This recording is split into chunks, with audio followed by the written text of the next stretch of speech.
Niining panahon nga ang putling ebanghelyo gihagit sa mga hiwi nga pagtulunan. Kinahanglang mubarog ang mga tinuna ni Kristo sa pagpakigbisog sa paglaban sa pagtuo nga makausa ug alang sa tanang panahong gihatag sa Dios ngadto sa iyang katawhan. Mao'y hinungdan nga namugna kining tulumanon ang putling ebanghelyo. 30 minutos nga pagsabwag sa tinuod nga ebanghelyo kauban ni Pastor Jeremias hangad ang putling ebanghelyo. Ang putling ebanghelyo. Ang putling ebanghelyo.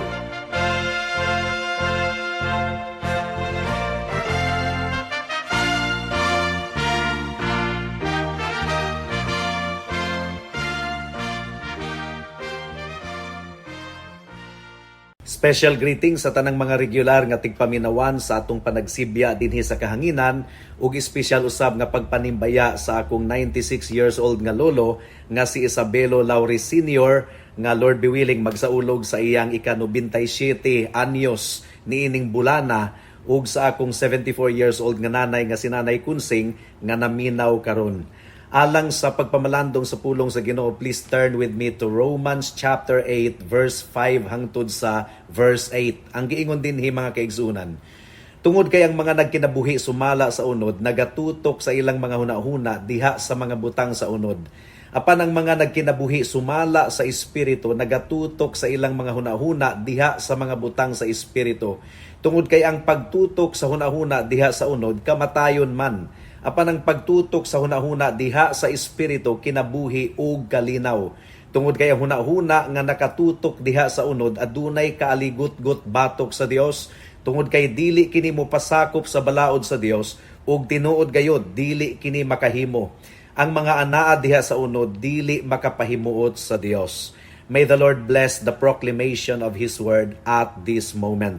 Review sa kadali mga kaigsuunan. Sa pagpamalandong nato sa bersikulo 4 ni adtong miaging simana, gihisgutan ni Apostle Paul ang mga tinuod nga Kristohanon ingon nga mga tawo nga naglakaw dili sumala sa unod kundi sumala sa espiritu.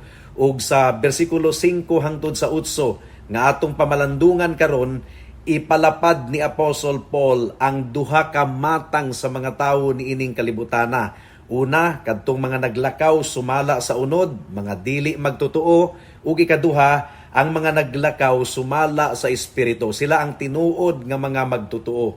Ug niini nga mga bersikulo mga kaigsuunan, gilarawan ni Pablo ang kalainan gayod sa duha ka grupo. Ug ang kalainan anaa sa dagan sa ilang hunahuna. It is a matter of the mind. Kay ngano man, ang tinuod nga kaluwasan nagdangat kini og kabag-uhan sa atong hunahuna. Nausab na gayud ang dagan sa atong hunahuna ug pinaagi sa atong hunahuna atong mapildi ang dikta sa sala, atong mapildi ang unod. Mao kini ang focus ni Apostle Paul mga kaigsuunan. Ang giyera nga una sa tanan nahitabo diha sa atong hunahuna. For example, Romans chapter 7 verse 25 ang giingon dinhi, salamat sa Dios pinaagi kang Hesukristo nga atong Ginoo. Busa ako mismo nangalagad sa balaod sa Dios diha sa akong hunahuna, apan diha sa akong unod nangalagad ako sa balaod sa sala. So you see, there is really a battle going on in the mind. Adunay giyera diha sa hunahuna. Mao gani nga ang giingon ni Pablo sa Romans chapter 12 verse 2, kinahanglan ang atong hunahuna mabag-o. Ang giingon dinhi ayaw kamo pagpahiuyon niining kalibutana, kundili pagpabag-o kamo pinaagi sa pagbag-o sa inyong hunahuna, aron nga pinaagi sa pagsulay mailhan ninyo kung unsa ang kabubuton sa Ginoo, kung unsa ang maayo ug madawat ug hingpit. Again, the battle is in the mind. Ang dili magtotoo, ang iyang hunahuna nakatutok sa mga butang nga unod nun, kung unsa ang makatagbaw sa iyang unod. Mo kini giingon ni Apostle Paul sa Ephesians chapter 2 verse 3. Ang giingon dinhi taliwala niining tanan nagkinabuhi kita kaniadto diha sa mga kaulag sa atong unod nga nagtuman sa mga tinguha sa lawas ug sa hunahuna ug diha sa kinaiyahan mga anak sa tunglo sama sa tanang mga katawhan. So the battleground mga kaigsuunan naagayod sa atong hunahuna. Ang giingon sa Romans chapter 8 verse 5, Tungod kay ang mga nagkinabuhi sumala sa unod, nagatutok sa ilang mga hunahuna diha sa mga butang sa unod. Apan ang mga nagkinabuhi sumala sa espiritu, nagatutok sa ilang mga hunahuna diha sa mga butang sa espiritu. Kitang mga tao, mga kaigsuunan, ang tawag kanato mga rational creatures. Mga nilalang kita nga adunay paminsar, adunay panghunahuna. Gihatagan kita sa Ginoo ug hunahuna. This is an aspect of being created in the image of God. Gibuhat kita sa Ginoo sumala sa iyang panagway ug niadtong nakasala si Adan, namatay siya spiritually. Unsay nahitabo sa iyang hunahuna? Nahimong ngit-ngit, nahimong buta, mga kaigsunan. The lost man has a depraved mind. Mao kini gipasabot kanato sa Romans chapter 1 verse 21 hangtod sa 22. Ang giingon dinhi tungod kay bisag nakaila sila sa Dios, wala nila siya pasidung giingon nga Ginoo. Ni nagpasalamat man kaniya apan nahimo silang walay pulos diha sa ilang panghunahuna ug ang ilang buang-buang nga mga kasing-kasing nangitngitan. Nag-angkon sila nga mga manggialamon, nahimo hinuon silang mga buang-buang. So, the Apostle Paul is saying na ang atong hunahuna kuno nangitngitan. Ang dili magtutuo, dili gayud makahuna-huna og insakto mahitungod sa Dios. Dili usab niya ma-appreciate ang mga butang nga espirituhanon. Gumikan kay ang iyang hunahuna nakatutok lamang sa mga unudnon nga butang. Nahigugma gayud siya kaayo niining kalibutana. Now, baliktad ni ana, ang mga dili magtutuo, nakatutok ang ilang hunahuna sa mga butang nga langitnon. Niadtong miaging simana, mga kaigsuunan, atong gi-describe or gilarawan ang tawo nga naglakaw sumala sa espiritu. Dili pareho sa tawo nga naglakaw sumala sa unod. Sa mga bersikulo nga atong pamalandungan karon, mga kaigsuunan, gifocus ni Apostle Paul ang paglarawan sa dagan sa hunahuna sa mga katawhan. Ang dili magtutuo nakatutok sa ilang hunahuna diha sa mga butang nga kalibutanon, apan ang mga magtutuo nakatutok sa ilang hunahuna diha sa mga butang nga espirituhanon, mga butang nga langitnon.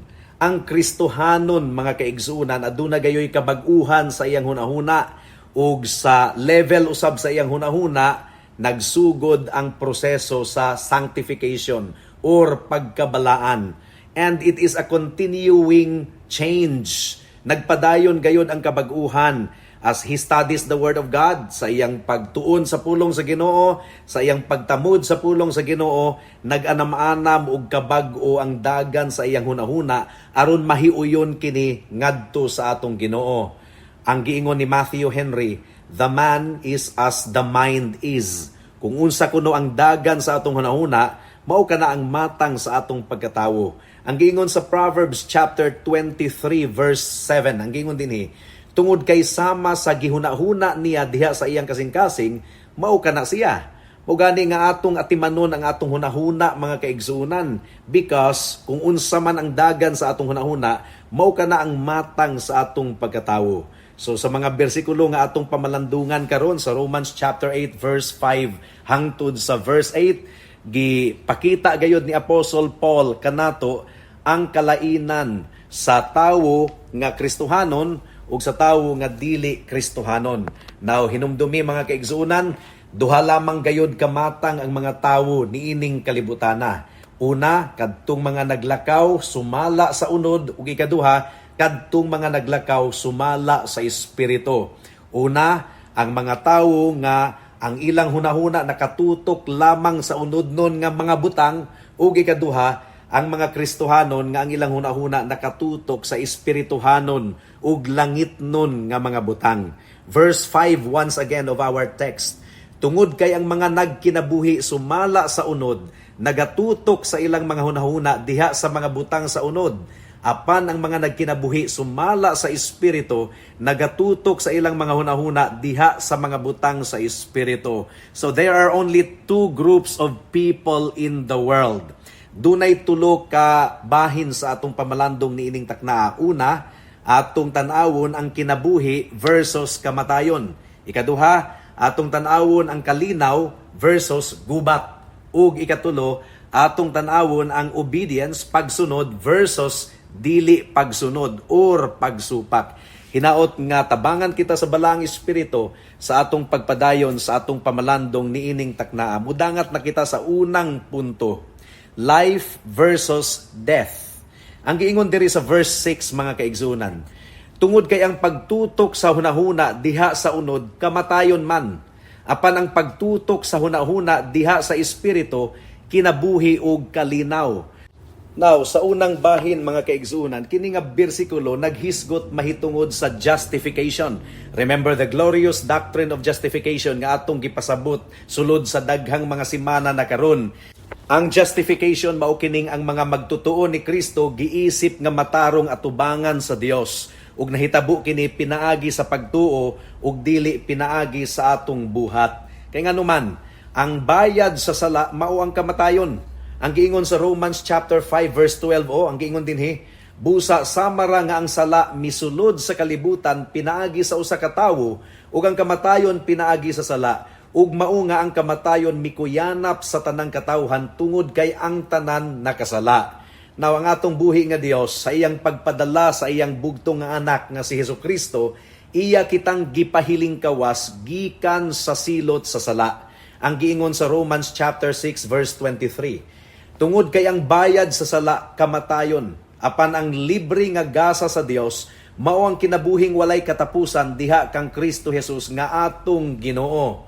Ang hunahuna mga kaigsunan nga nakatutok diha sa unod kamatayon, apan si Kristo mao ang nagluwas kanato gikan niini nga kamatayon.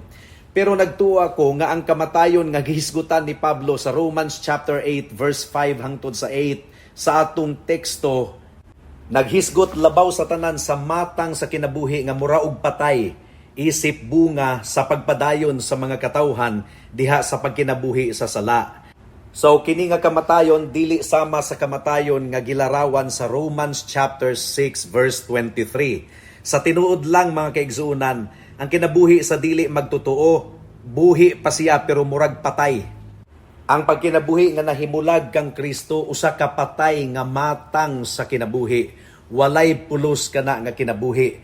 Si Pablo mismo iyang gilarawan ang balo nga babayi nga walay Kristo, ingon nga hawang walay pulos. 1 Timothy chapter 5 verse 6 ang giingon dinhi, apan siya nga nagpasulabi sa iyang kaugalingon patay bisan pagbuhi pa siya. This is the description of those who do not have the Lord Jesus Christ in their life.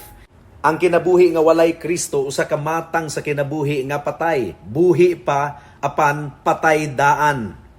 Ang tawo nga unod nun giisip kana sa Biblia ingon nga patay. Patay siya bisan pagbuhi pa siya. Ephesians chapter 2 verse 1 ang giingon ni Pablo dinhi, ug mga patay kamo kaniadto diha sa mga kalapasan ug mga kasalaanan. This is speaking of spiritual death nga naglarawan sa kinabuhi sa mga dili magtotoo. Wala siya'y pagsabot mahitungod sa Dios ug dili siya interesado sa Dios. Ingon ana ang unod nun nga hunahuna, patay mga kaigsuunan. Nahadlok siya sa kamatayon but at the same time gianam-anam po niya og patay ang iyang kaugalingon, pinaagi sa iyang mga bisyo, pinaagi sa mga violente nga mga binuhatan. Apan ang tinuod nga Kristohanon nausab gayud ang dagan sa iyang hunahuna. Ug ang iyang hunahuna adunay kinabuhi.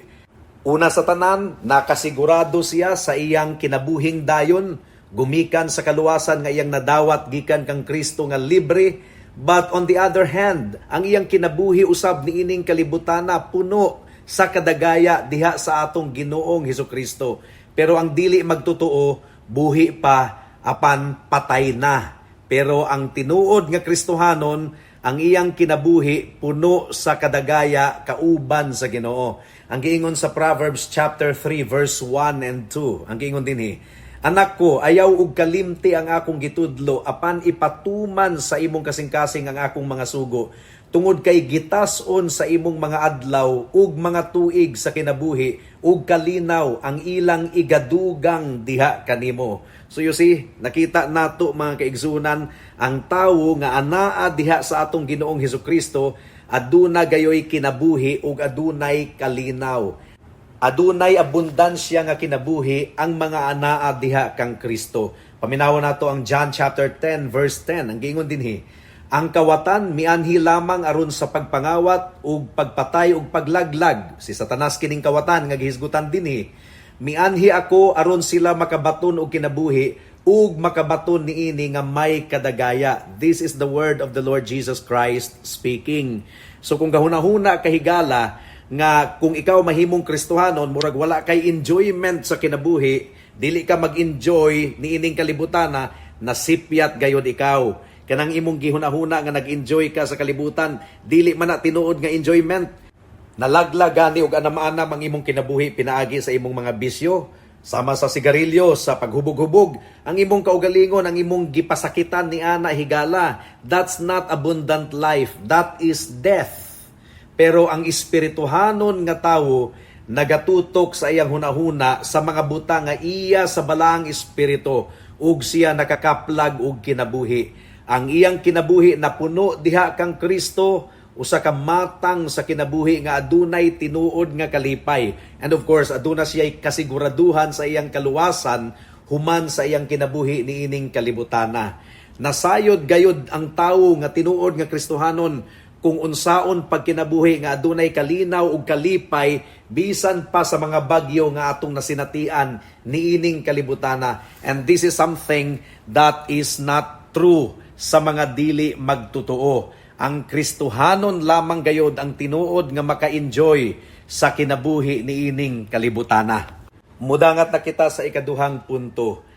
Kalinaw versus gubat or giyera. Ang giingon sa Romans chapter 8 verse 6 and 7. Tungod kay ang pagtutok sa hunahuna diha sa unod kamatayon man, apan ang pagtutok sa hunahuna diha sa espiritu kinabuhi ug kalinaw.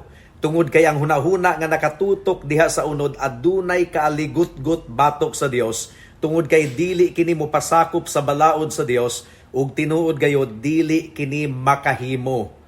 Ang tinuod nga magtotoo mga kaigsuunan adunay kalinaw sa iyang kinabuhi.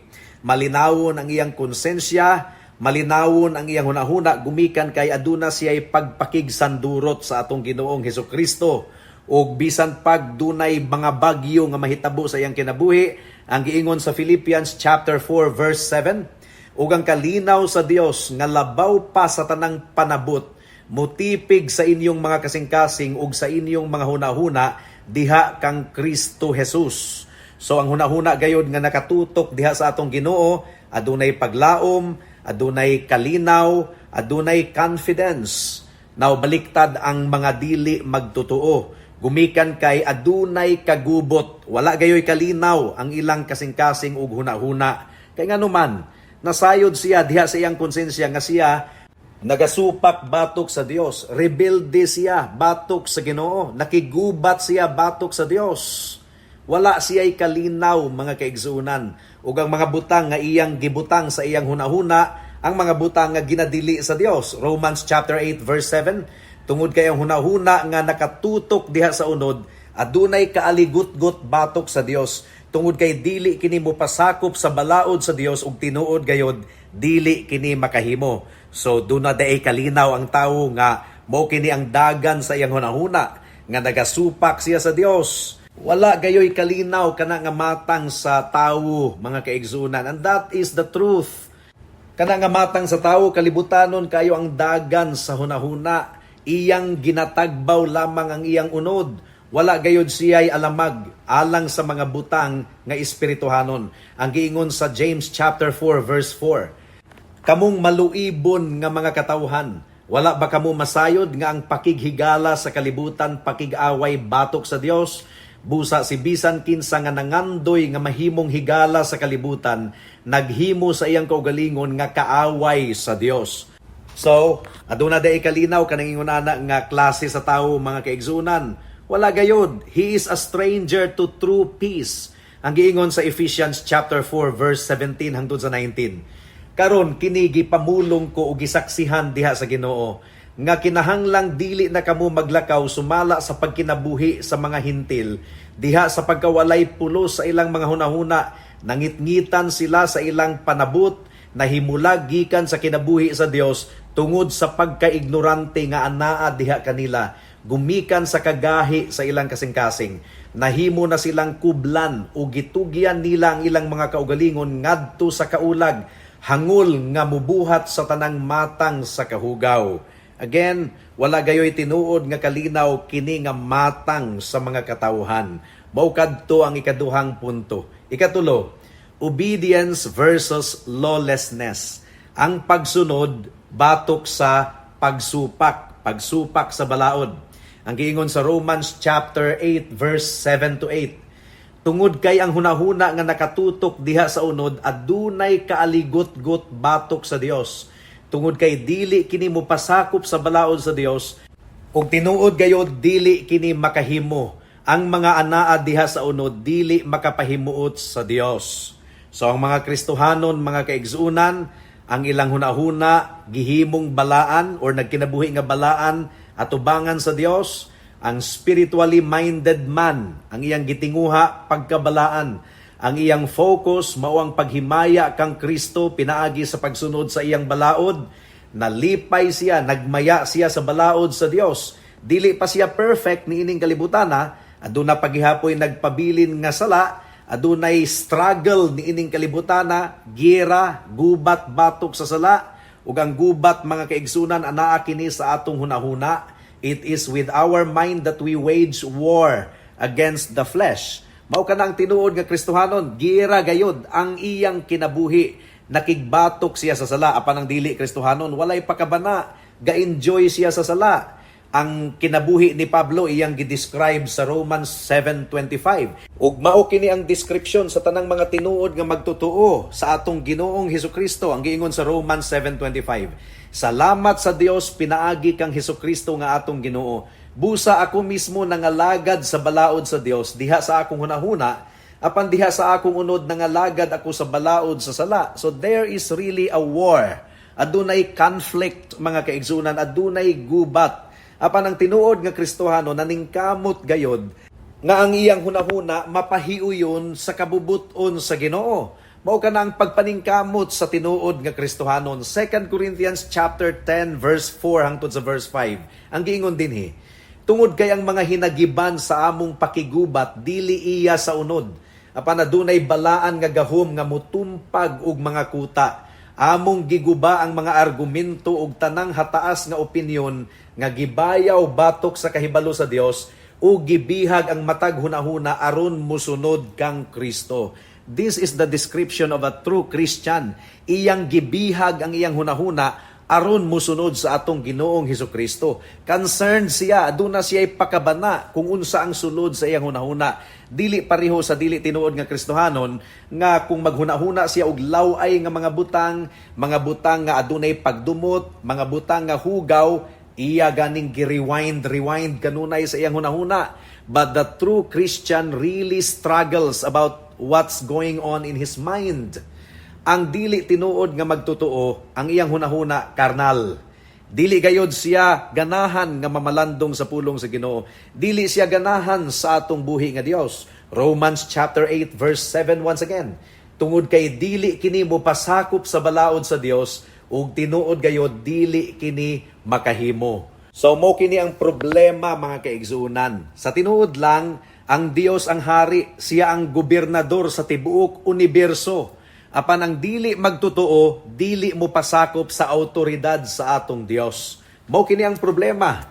Tanawa ang mga katawhan sa imong palibot higala. Dili gayud mo pasakop sa kabubuton sa Ginoo. Ang giingon sa Biblia ayaw pamakak, pero ang mga tawo mamakak. Ang giingon sa Biblia ayaw pangaghop, ayaw kasina, pero ang mga tawo masinahon. Ang giingon sa pulong sa Ginoo ayaw panapaw, pero sa hunahuna sa mga katawhan, nanapaw sila. Nagtanaw og mga laway nga pananawon which is a form of adultery. Ang giingon sa Biblia, simbaha lamang ang Ginoo, higugmaa siya, pero ang mga katawhan nagsimba sa lain nga mga Dios-Dios. Sa laktod nga pagkaistorya kung unsa ang gisugo sa Dios, dili kini tumanon sa tawo. Kung unsa ang gidili sa Dios, mao kini ang gustong buhaton sa tawo. That is rebellion in the sight of God. Ang dili tinuod nga magtotoo wala gayoy kasing-kasing nga muhatag og kalipay ug kahimayaan sa Dios. Dili siya makapahimuot sa Dios. Hebrews chapter 11 verse 6 ang giingon dinhi, ug kung walay pagtuo imposible ang pagpahimuot kaniya. Sa tinuod lang wala gayoy mabuhat ang tawo nga ang Dios mahimuot kaniya. Matud pa sa atong confession of faith ang giingon diri ang mga buhat sa mga dili magtotoo bisan pa og mga butang kini nga iya sa Ginoo nga gisugo sa Ginoo ug makahatag og kaayuhan sa ilang kaugalingon ug sa uban apan tungod kay dili kini nagagikan sa kasing-kasing nga gipaputli pinaagi sa pagtuo ni gibuhat kini sa insakto nga pamaagi sumala sa pulong sa Ginoo ug sa insakto nga tinguha sa paghatag og kahimayaan sa Dios. Kini nga mga butang nga ilang gihimo makasasala gihapon at tubangan sa Dios ug dili makapahimuot kaniya. Ang tawo nga wala pa diha kang Kristo nagpuyo diha sa kangitngit. Ang Dios kahayag, pero ang tawo nga wala pa diha kang Kristo nagkinabuhi diha sa kangitngit. Ang Dios balaan, apan ang tawo nga wala pa diha kang Kristo ulipon sa gahom sa sala. Ang iyang kabubuton corrupted, ang iyang hunahuna nangitngitan gumikan sa sala, ug ang iyang kinabuhi gidescribe overall ingon nga nagasupak sa balaod sa Dios. Bisan pag sa iyang pamati iyang gibuhat ang kabubuton sa Ginoo, iya lang gilimbungan ang iyang kaugalingon. Ang giingon sa Ephesians chapter 4 verse 18, nangitngitan sila diha sa ilang panabot, nahimulag gikan sa kinabuhi sa Dios tungod sa pagkaignorante nga anaa diha kanila, gumikan sa kagahi sa ilang kasing-kasing. Ang kaluwasan mga kaigsuunan, mudangat sa usa ka makasasala nga naghinulsol sa iyang sala ug nagtawag sa atong Ginoong Hesukristo alang sa kabag-uhan sa kasing-kasing. Do not get me wrong, dili nato mabag-o ang atong kasing-kasing. Wala tay gahom nga mubag-o sa atong kasing-kasing. Ang tinuod nga kabag-uhan sa atong kasing-kasing anaa lamang gayud sa atong Ginoong Hesukristo. Mao gani nga ang hagit nato kanunay maghinulsol sa sala, mudangup kang Kristo, mutawag kaniya, pangayuon kaniya, mga liyupo kaniya nga hatagan kita og bag-ong kasing-kasing. Nawalang sa mga tinuod nga mga magtotoo, kinahanglan gayud nga ang atong hunahuna makatutok pagayod sa atong Ginoong Hesukristo, mahimong susama sa atong Ginoong Hesukristo. Kinahanglang atong ilhon nga ang struggle nato ana gayod sa level sa atong hunahuna. Romans chapter 7 verse 23. Apan nakita ako diha sa mga bahin sa akong lawas ang lain pang balaod nga nakigubat sa balaod sa akong hunahuna ug nagpahimo kanakong bihag sa balaod sa sala nga nagpuyo diha sa mga bahin sa akong lawas. So kinahanglan gayod nga atong atimanon ang atong hunahuna mga kaigsuunan. 1 Peter chapter 1 verse 13. Busa andaman ninyo ang inyong mga hunahuna alang sa buluhaton. Nga pugngan ninyo ang inyong kaugalingon ug ipahiluna ang inyong paglaom sa grasya nga umaabot alang kaninyo kung ipadayag na si Hesukristo. So ang atong hunahuna kinahanglan gayud nga atong itutok ngadto sa mga butang nga iya sa espiritu. Ang giingon sa Philippians chapter 4 verse 8, sa katapusan mga igsuon unsa mang butang nga matuod, unsa mang butang nga halangdon, unsa mang butang nga tulid, unsa mang butang nga hinlo, unsa mang butang nga takus higugmaon, unsa mang butang nga angayang daygon, kung aduna may bisag unsang kaayo ug kung unsa may bisag unsang angayan pasidunggan, huna-hunaan ninyo kining mga butanga. So we are commanded to think upon these things. Colossians chapter 3 verse 2, ibutang ninyo ang inyong kasing-kasing sa mga butang sa taas, dili sa mga butang sa kalibutan. Ang pangutana niini mga kaigsunan, imo bang giatiman ang imong hunahuna? Unsa may sulod kanunay sa imong hunahuna? Hinaot ngang balang espiritu magatabang kanato nga mahimo kitang abtik nga mubantay kung unsa ang dagan sa atong hunahuna ug ipahiuyon kini sa kabubuton sa Ginoo kay mao kini ilhanan sa usa ka tinuod nga Kristohanon. Apan ang dili magtotoo, wala siya ipakabana sa dagan sa iyang hunahuna. Apan ang tinuod nga magtotoo, seryoso gayod, nga himayaon ang Ginoo bisan pa sa sulod sa iyang hunahuna. hinaot nga pamalandungan nimo kinihigala alang sa mga wala pa diha kang Kristo. Dili gayon ikaw magmalampuson sa paglimbong sa imong hunahuna hangtod sa kahangturan. Time will come nga i-expose sa Ginoo kining tanan sa adlaw sa paghukom. Dili ikaw makapangatarungan ni anang adlawa, busa samtang aduna pay higayon higala, pag hinulsol sa imong sala, dangup kang Kristo, tawag kaniya, tuuhi siya lamang ingon nga imong bugtong Dios ug manluluwas, ug ikaw maluwas. Buhata kini karon dayon kay basin ug ugma ulahi na ang tanan. Amen. Alang sa dugang nga mga pangutana, mahimong mo text kang Pastor Jeremias hangad sa 0935-744-3030.